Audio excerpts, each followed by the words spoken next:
Let's take a look at the headlines. President Buhari sees 2023 as APC's opportunity to consolidate his achievements. Federal government takes 3,657 civil servants before ICPC over IPPIS. Plus, Sri Lankan troops tear down protest camp outside President's office. Details of these stories and more in a moment.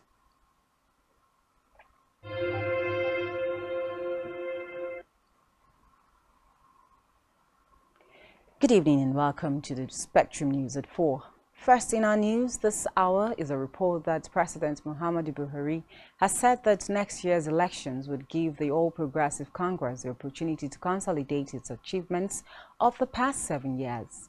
This was as he declared that his personal desire and priority of his regime is to bequeath an irreversible political process that continues to be both democratic and acceptable to Nigerians. According to a statement signed by his special advisor on media and publicity, Femi Adesina, the president said this when he received a delegation from Nasarawa State led by its governor, Abdullahi Sule. The president noted that the off-season elections in Anambra, Ekiti and Osun State have confirmed his regime's irreversible commitment to credible and violence-free polls in the country. He told the high-powered delegation that the Electoral Act signed by him earlier this year was an attestation of the fulfillment of the administration's determination and commitment to the tenets of the rule of law.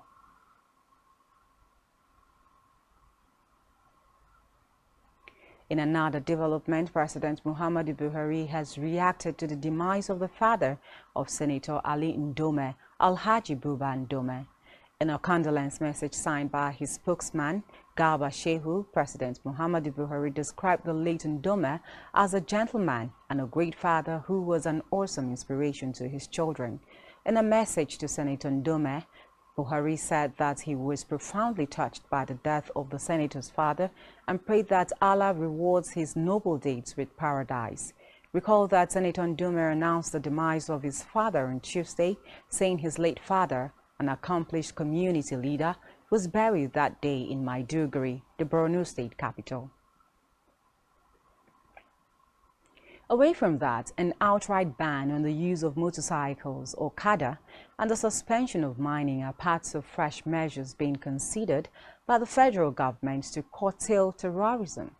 The National Security Council rose from a meeting at the presidential villa in Abuja with a resolution that a nationwide ban on motorcycle operations will cripple the movement of terrorists. The council said the suspension of mining will cut off funding sources for terror activities. Attorney General of the Federation and Minister of Justice Abubakar Malami dropped the hint in a chat with reporters after the council meeting chaired by President Muhammadu Buhari. According to Malami, terrorists have moved from the conventional ways of funding their activities to mining and ransom taking, making it necessary for the government to act.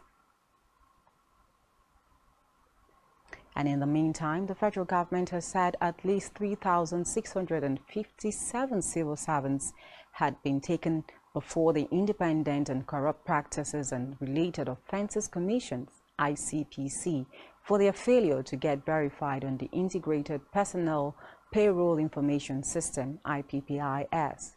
The head of civil service of the Federation, Dr. Folashade Yemi-Esan, announced this when she appeared on the weekly ministerial media briefing organized by the Presidential Communications team at the Presidential Villa in Abuja. Yemi-Esan, who was accompanied by other senior officials of the Federal Civil Service, also said 61,446 civil servants in the core ministries, departments and agencies have been verified, noting that another 1,618 applicants were found to have used illegal or fake letters, while 874 officers have been suspended from IPPIS platform. She added that about 180 million naira was being saved monthly and about 2 billion naira annually from the implementation of the IPPIS. Civil Service Commission carried out a verification audit of all employment letters of everybody that is in service, and they wanted to compare the names on the employment letters with what they had in their own system. And they discovered that 3,657 workers did not present themselves for verification. And so we referred all the 3,065 workers to the ICPC and also stopped their salaries. We went to the 6 geopolitical zones to ensure that we were able to capture everybody, and as at today, we have verified 61,446 officers in the core MDs. And in the course of their work, Meanwhile, the government has projected to spend 6.7 trillion naira on subsidy payment in 2023. In presentation of the 2023-2035 fiscal strategy paper in Abuja, the Minister of Finance, Budget and National Planning, Zainab Ahmed, said subsidy payment projection is based on two prevailing scenarios: business as usual or reform.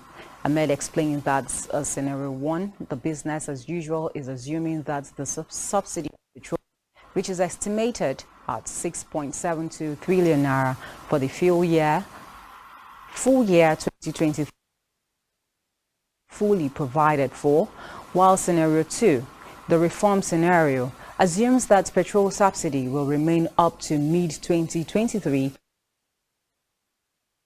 announced earlier. Is only 3.3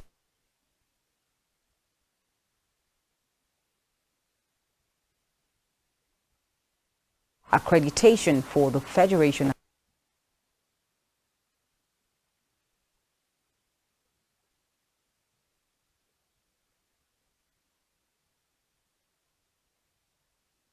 According to the minister, Nigerian National Petroleum Company (NNPC) Limited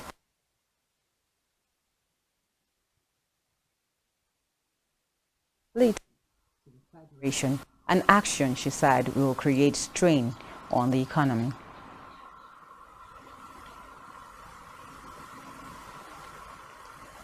In another development, the Minister of Federal Capital Territory, Mohammed Bello, has said that 29 billion naira is needed to complete the rehabilitation of the National Assembly complex. Bello, who disclosed this during an oversight tour of some projects by the Senate Committee on FCT, noted no major rehabilitation work had been carried out on the building over the years. He listed all the priority projects embarked upon by the administration to include rehabilitation of Federal Secretariat Complex, construction of Southern Park, provision of engineering infrastructure for Wuse District, rehabilitation and expansion of Outer Southern Expressway Villa Roundabout, and completion of B6, B12 and Circle Road in Central Area, Abuja.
We move now to the legislature, where the House of Representatives has directed the Bureau of Public Enterprise (BPE) and the Niger Delta Power Holding Company to immediately halt the planned sale of 5 power plants belonging to the 3 tiers of government.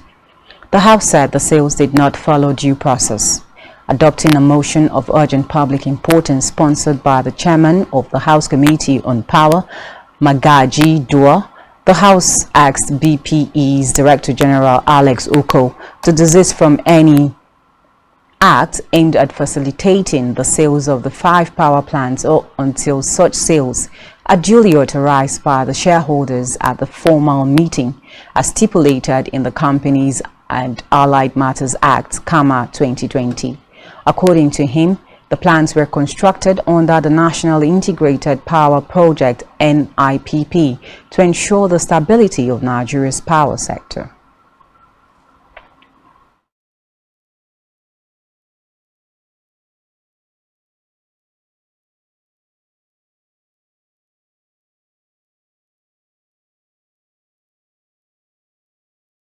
Meanwhile, the House of Representatives is to delay the second reading of the controversial National Water Resources Bill 2020 till September, when the National Assembly resumes from its annual 2-month recess.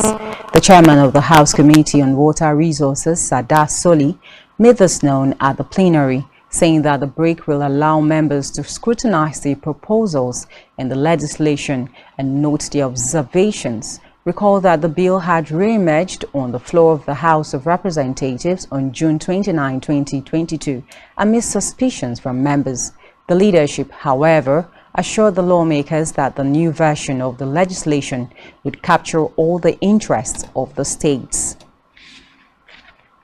That comes up for second reading, every single member is given a copy to digest, to read, to consult wide.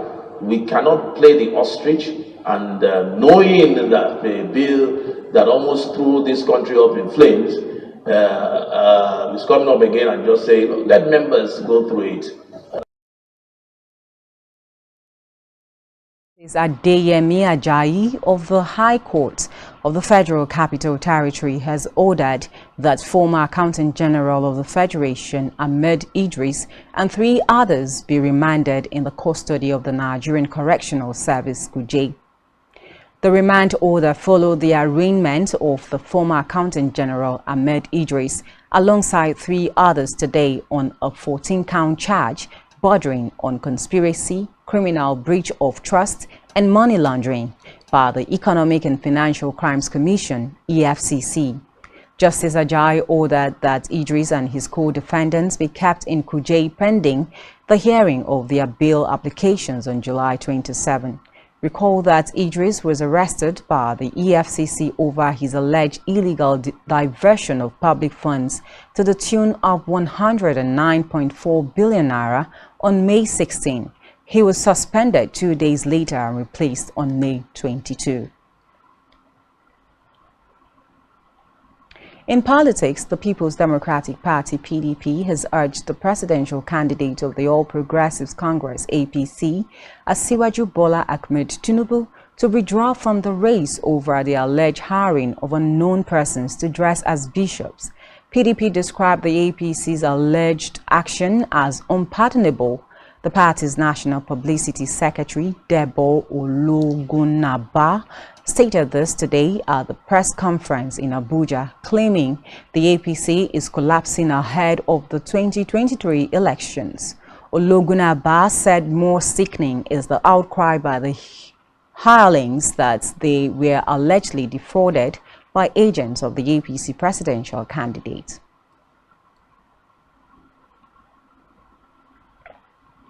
And still in politics, the presidential candidate of the People's Democratic Party, Atiku Abubakar, has reacted to the controversy surrounding the choice of his running mate, Ifeanyi Okowa, and why he did not choose the governor of Rivers State, Nyesom Wike. Meanwhile, Atiku, after announcing Okowa as his running mate, clarified that he picked the Delta State governor because he had the qualities to be a president, adding that he is a president in waiting. He added that before arriving at a decision, that he held wide consultation with various stakeholders in the party, including the governors, the National Working Committee, Board of Trustees, and other leaders to seek their input and their wisdom. In another development, the Joint Admission and Matriculation Board (JAM) has pegged the deadline for the 2022 admission for December 31, 2022. This is as the board also stated that it would no longer accept A-level results by the National Business and Technical Education Board (NABTEB) for direct entry admissions. These were disclosed during the 2022 policy meeting organized by the board in Abuja. The JAM Registrar, Professor Ishaku Luyede, said the Minister of Education has approved 140 as the minimum benchmark for admissions in universities, 120 for polytechnics, and 100 for colleges of education. We are now to recommend or admit any candidate whose total score is below the minimum score proposed by the institution and approved by the policy meeting. The totality of all scores being used for ranking the candidate shall be taken into account in determining the percentage of minimum score. What is worth doing is worth doing badly, because whatever is worth doing should be there. And once something is worth doing, whether you do it well or you do it badly, you are under obligation to do it. Moving now to Africa, where scenes of people lining up at gas stations in Cameroon's capital, jerrycans in hand, are becoming common. Reports say most fuel stations have run out of diesel in recent days, and those that have are rationing it. In the wake of scarce supplies of diesel, transporters have increased fares. Prices of goods too are shooting up. Recall that on the international markets, oil prices have soared and the state is finding it hard to continue subsidizing fuel.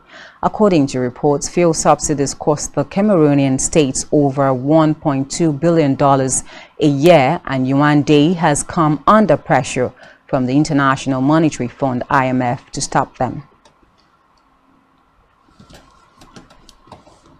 In the meantime, the rise in price of basic foods is reportedly worsening South Africa's food security crisis, which could increase social instability and spark a repeat of the devastating July unrest. Food Forward South Africa, an organization addressing hunger in poor communities, say every month 30 million people in the country are experiencing food insecurity, and in the Eastern Cape, 12 children died of starvation. Food Forward South Africa Managing Director Andy Du Plessis said the main concern is the opportunistic crime and riots that will spiral out of control as a result. Reports say South Africa consumer inflation surged to a 13-year high last month, mainly driven by rising transport and food prices. And on the foreign scene, following nearly 2 months of tough negotiations, Ukrainian and Russian officials have signed the Black Sea ports deal at a ceremony in Istanbul's Dolmabahce Palace in the presence of UN Secretary General Antonio Guterres. One of the measures negotiated by the two sides are the establishment of a coordination and monitoring center in Istanbul to be staffed by UN Turkish, Russian and Ukrainian officials who could control grains exports. An inspection of ships carrying grains was a Russian condition to ensure vessels would not simultaneously deliver weapons to Ukraine. Russians and Ukrainians also committed to respecting shipping lanes free of military activity in the Black Sea, with demanding to be carried out by a third country where required. The agreement is to be signed for 4 months and automatically renewed. Ukraine, however, ruled out signing a direct deal with Russia. Instead, both countries will sign mirror deals. After news of the deal emerged, the price of which reportedly fell on global markets. And still on the foreign scene, a congregational inquiry has heard that former U.S. President Donald Trump watched last year's Capitol riot on TV at the White House, ignoring his children and aides who begged him to rebuke the mob. The House of Representatives Select Committee used its 8th hearing of the summer to draw a timeline to Trump's activities over 187 minutes on 6 January 2021 as a mob of his supporters raided Congress. The panel is seeking to build a case against Trump. One of the two Republicans on the Democratic-led committee, Adam Kinzinger, said Trump did not place a single call to law enforcement or national security staff. Reports say Trump, who has been hinting he may run again for president in 2024, had dismissed the inquiry as a kangaroo court designed to distract Americans from the disaster of democratic governance. In the meantime, Sri Lanka's police and military troops have forcibly removed anti-government protesters camped outside the presidential office in Colombo in a pre-dawn raid today on the order of the country's new president. Recall that protesters have been camped outside the presidential office for months, demanding the resignation of former President Gotabaya Rajapaksa, who fled the country in the early hours of July 13, and Wickremesinghe, a key Rajapaksa ally. Social media posts showed officers dressed in riot gears pulling down protestants and arresting demonstrators outside the presidential offices at Gill Fence. 2 days after the crisis-hit country swore in a new leader. Police spokesperson SSP Nihal Taldua has confirmed 9 men were arrested and will appear in court later.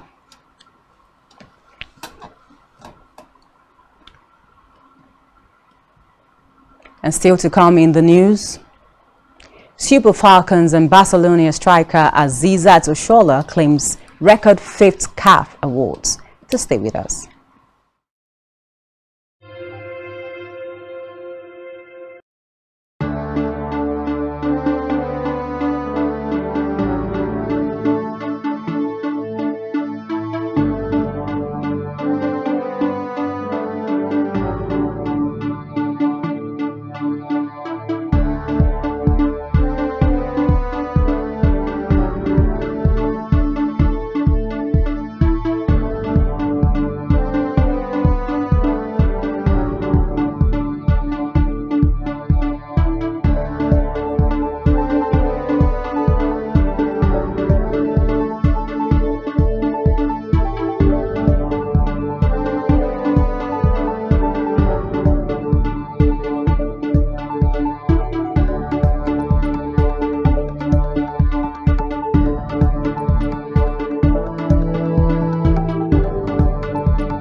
Many thanks for staying tuned. Now on the rest of our stories. On our business news, amid a projection by the federal government to spend a whopping sum of 6.7 trillion naira on fuel subsidy next year and a major shortfall in government oil revenue this year, economic and energy experts have predicted tougher days ahead for the economy, states and Nigerians. Recall that the Minister of Finance, Zainab Ahmed, had released the 4-month fiscal report of the economy during a public consultation on the 2023 to 2025 medium-term expenditure framework, FSP. According to the overview of 2022 fiscal outcomes and updates of 2022 Federation revenue performance presented by the Finance Minister, the gross oil and gas Federation revenue for the first 4 months of the 2022 failed to meet the expected targets, falling from 3.12 trillion naira to 1.23 trillion naira, representing a 39% performance. Ahmed said the subsidy projection was based on business as usual or reform scenarios, noting that the first scenario assumed that subsidy would be retained and fully provided for.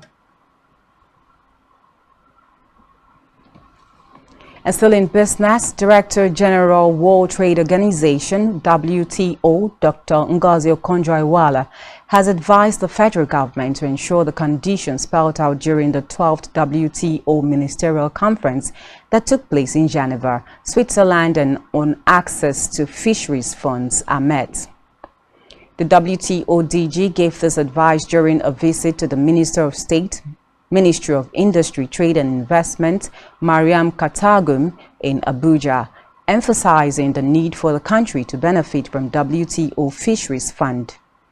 Okonjo-Iweala's visit came barely a month after the WTO Council of Ministers meeting, which was held in Geneva between June 12 to 17, with a major focus on improving trade, health, food security, and economic reforms, which aim at building economic resilience globally. She explained that fisheries funding mechanism is envisioned to support developing and least developed countries in implementing a prospective agreement to curb harmful fisheries subsidies. In health, the federal government is set to begin the implementation of the National Surgical, Obstetric, Anesthesia and Nursing Plans 2019 to 2023. The head coordinating unit, Department of Hospital Services, Ministry of Health, Dr. Obiajulu Ugbo, disclosed this while presenting these NSOANP working documents to the Acting Chief Medical Director, National Hospital Abuja, Dr. Aisha Umar. Ugbo said that the plan was developed in line with a World Health Assembly resolution of 2015 that states that surgical, obstetrics, anesthesia, and nursing care are important components of universal health coverage, UHC. She added that the 5-year plan, which aims to strengthen existing infrastructure and equipment, achieve access to surgical care for both adults and children by the year 2023 and increase the middle-level workforce, was inaugurated in May 2019 but could not kick off due to the COVID-19 pandemic restrictions. Surgical, obstetrics, anesthesia, and nursing care to spread it across all levels of the government. So to make it afford, just like the mandate of the ministry, to make healthcare accessible, affordable. And still in health, the Minister of State, Federal Ministry of Industry, Trade and Investment, Ambassador Mariam Katagum, has urged Nigerian pharmaceutical companies to utilize the licensing provision of the TRIPS waiver agreement for COVID-19 to establish vaccine production plants for the country. Katagum, who made the call at the 9th African Day of Standardization 2022 Symposium organized by the Standard Organization of Nigeria in Lagos, explained that following WHO's declaration of the coronavirus as a global public health emergency and the inability of some countries to get the COVID-19 vaccine, some countries have issued compulsory licenses to enable them to start manufacturing vaccines for the next 5 years. According to her, both the public and private pharmaceutical companies should take advantage of the opportunity to ensure that Nigeria starts production of vaccines not only for COVID-19 but for other infectious diseases in case of future pandemics. The minister also called on Africa and Africans to pay attention to promoting homemade solutions of some of the challenges confronting the continent. In sports now, the Super Falcons have turned their attention to a third-place finish as they face Zambia for the consolatory bronze medal at the complex Mohammed V in Casablanca today, after saying their chances of winning the Women's African Cup of Nations for the 10th time quenched by host Morocco. The Falcons will hope to make it 3 out of 3 when they face the Corpus Queen in Casablanca, having dominated their previous meetings, winning 6-0 in their first clash at the 2014 edition before defeating the Queens 4-0 in Ghana in 2018 on their way to a 9th title. This is only the 3rd time since the women's tournament began in 1998 that Nigeria would play in a 3rd place, winning one and losing the other. Recall that despite being reduced to 9 players following the sending off of Rasheedat Ajibade and Halimatu Ayinde, Falcons held Morocco and forced the games into a penalty shootout. In the meantime, Super Falcons and Barcelona striker Zizat Ushola has beaten Zambia's Grace Chanda and Ajara Nchot Njoya of Cameroon to claim the CAF Women's Player of the Year award for a record 5th time, while Senegalese superstar Sadio retained his men's title at the award ceremony held in Rabat, Morocco. Oshola is now the sole record holder for the most award wins, thus stamping her authority on the continent. After receiving her record-breaking award, an elated Oshola dedicated the award to her teammates.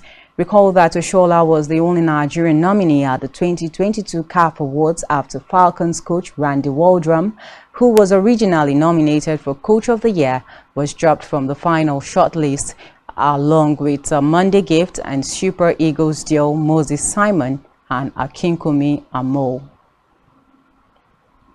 In entertainment, the 7th season of one of the biggest reality TV shows in Nigeria, Big Brother Naija, is set to premiere on Saturday, July 24, 2022. Reports say just like the previous season, the BB Naija Season 7 launch will hold for 2 days, July 23 and 24, 2022, introducing the housemates. Media personality Bukaobu Chendu also returns as the host of the show. And still in entertainment, with the feat of releasing her 10th album titled Imisi, inspirational singer and songwriter Shola Allison recently staged an electrifying performance for A Graceful Journey. With a total of 10 albums in 20 years to her credit, Allison, who burst into the music scene in 2003 with her hit album Eji Owuro, spoke on her evolution, saying the 10th album is not really different from the usual theme of hope, encouragement, worship of the Almighty, and love.